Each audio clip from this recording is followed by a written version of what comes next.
Este programa tem o apoio da KPMG.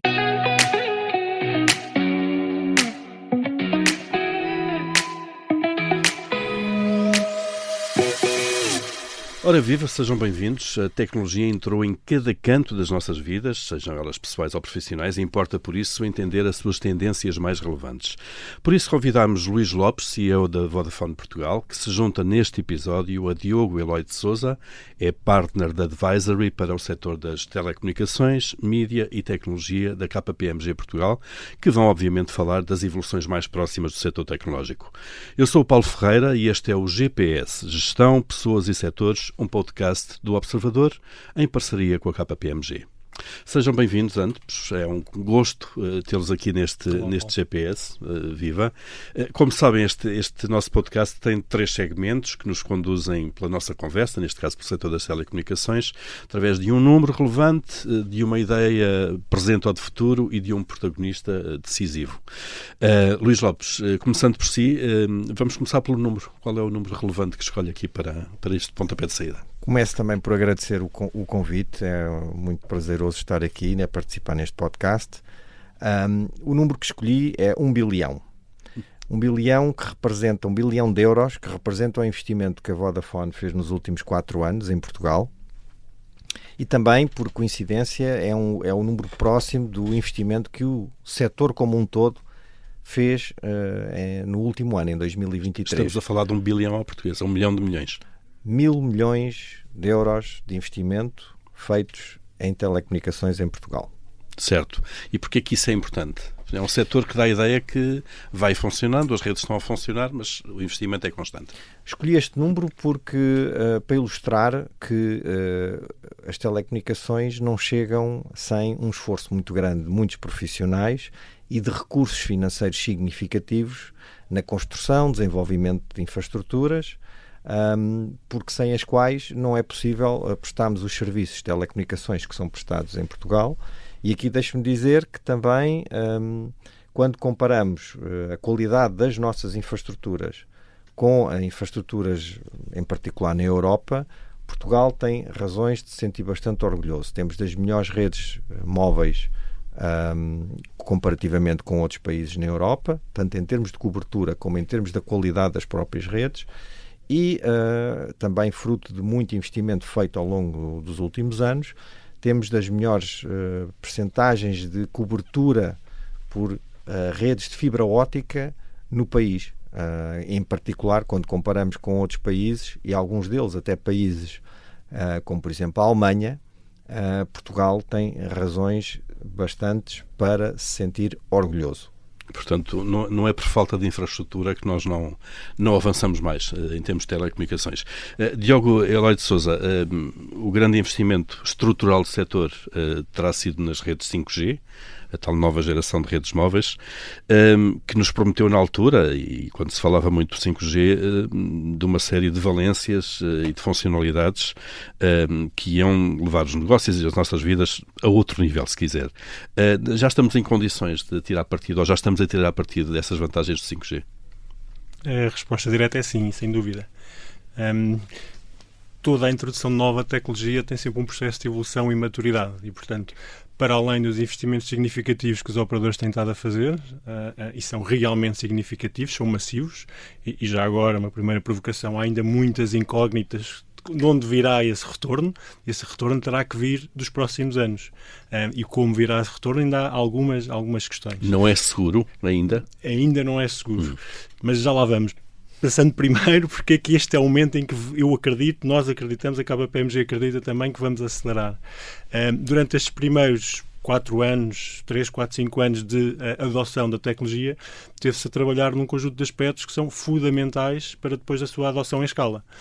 Um primeiro elemento é, obviamente, o investimento em infraestrutura, a parte de hardware, a parte de cabos, tudo isso já está aí. Abrir valas e por aí fora, claro. E a 200% de acordo com o Luís desse ponto de vista, Portugal é uma prática líder olhando para o contexto europeu e até comparando com algumas outras regiões do mundo.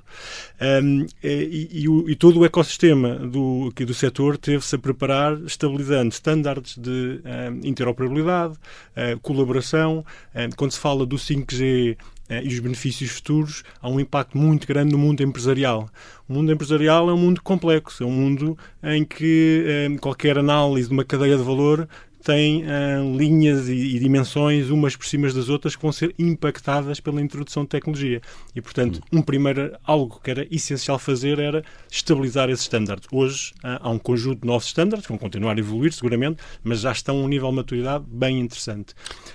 As áreas regulatórias também, eu vou acelerar aqui um pouquinho, as áreas regulatórias também, e hoje ao nível da privacidade de dados, da cibersegurança, resiliência de redes, há toda uma nova certeza, e para mim o fator mais importante de todos, que é a literacia digital e do 5G.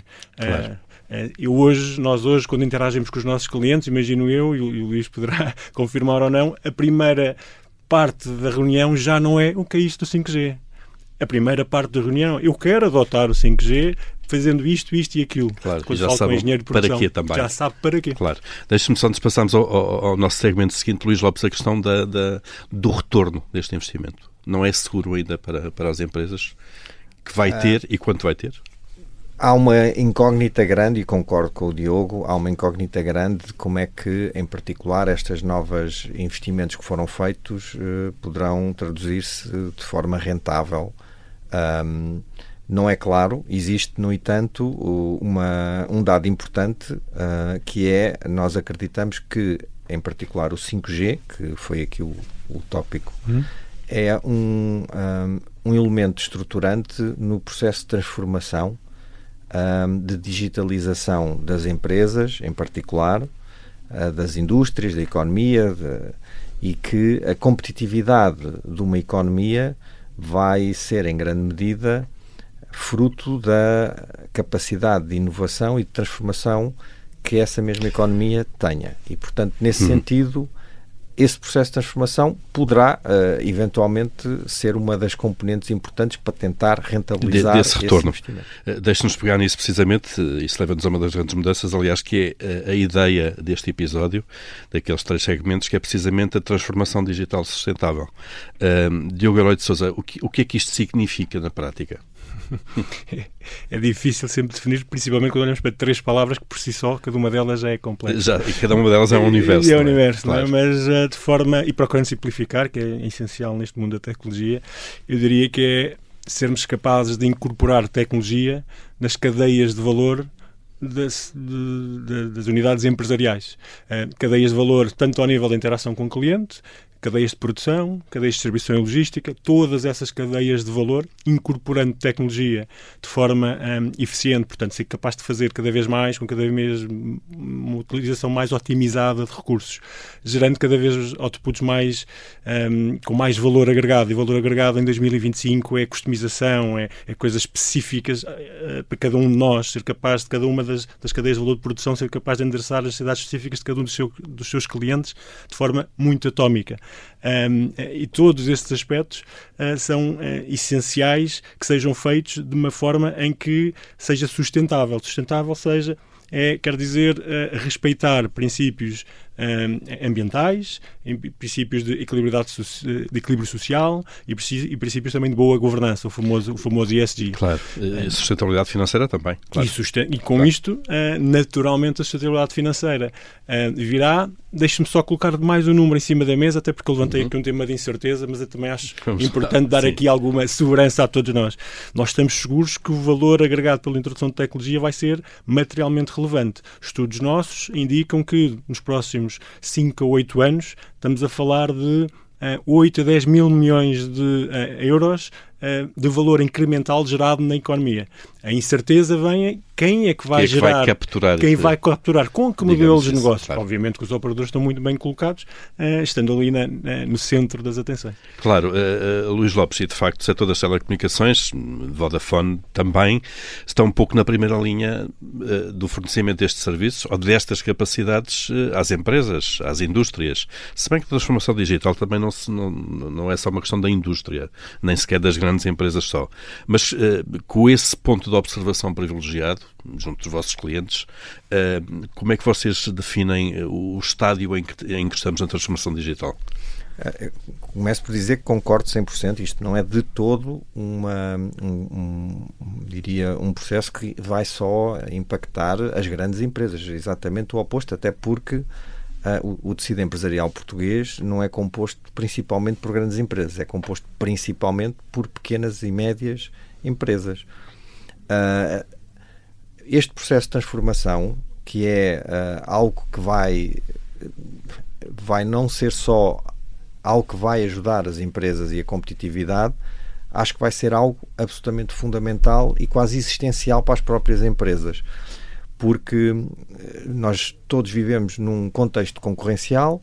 Esse contexto concorrencial, por vezes, tem uma natureza doméstica, ou seja, é apenas o país, mas em muitas empresas, e cada vez mais até em pequenas e médias empresas, a necessidade de exportar, a necessidade de ser competitivo lá fora, também é um imperativo. Para conseguir-se fazer isso num contexto em que existem cada vez mais necessidade de haver regras ambientais, de termos atenção com o impacto ambiental que é criado, cada vez mais vemos as próprias indústrias alterarem a maneira como operam.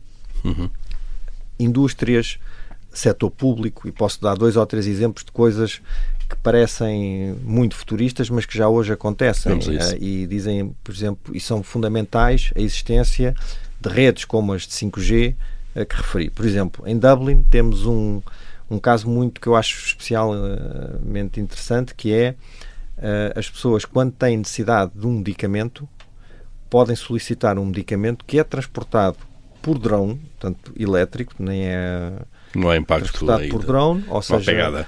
Tipo, o que não precisam de deslocar uma farmácia, e é um serviço que já é prestado em um elevado número de situações, em que basicamente um drone recorre a uma tecnologia 5G, vai autónomo, tem um ser humano que acompanha os vários drones para controlar e permite fazer um modelo de negócio muito interessante, porque acaba por ser um serviço até melhor para os clientes que muitas vezes, estando doentes, nem têm capacidade de se deslocar a uma farmácia. Um exemplo só para ilustrar. Outro exemplo também na área da saúde, em que já começamos a ter, e Portugal até tem é pioneiro em alguma medida, cirurgias a serem realizadas remotamente. Ou seja, o cirurgião não está na mesma sala de operações, claro, onde está o doente.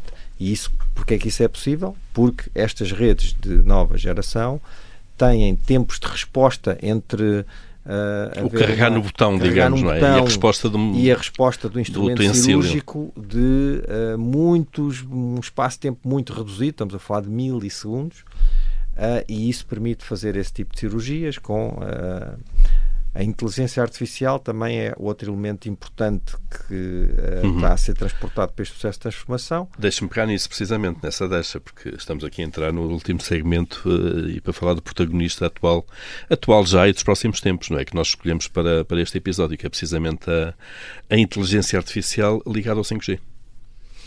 Sim, já está aí. Estava claro. Precisamente a dar esse exemplo, ou seja, e depois quando juntamos mais ingredientes tecnológicos a esta, se assim me permitir a expressão, a esta receita, de facto vemos que conseguimos ajudar, e a Vodafone aí tem um papel importante, porque não só fez a infraestrutura, mas traz estes ingredientes do 5G, da inteligência artificial e outras ferramentas para apoiar as empresas em compreender o modelo de negócio que têm e apoiar as empresas em alterar esse modelo de negócio por forma a que possam ser mais competitivas, mais rentáveis, vender mais, concorrer não só num mercado doméstico, num mercado externo, porque têm mais capacidade para produzir o seu bem ou serviço de maneira mais eficiente. Claro. Diogo, a inteligência artificial é incontornável hoje, em qualquer área, qualquer setor,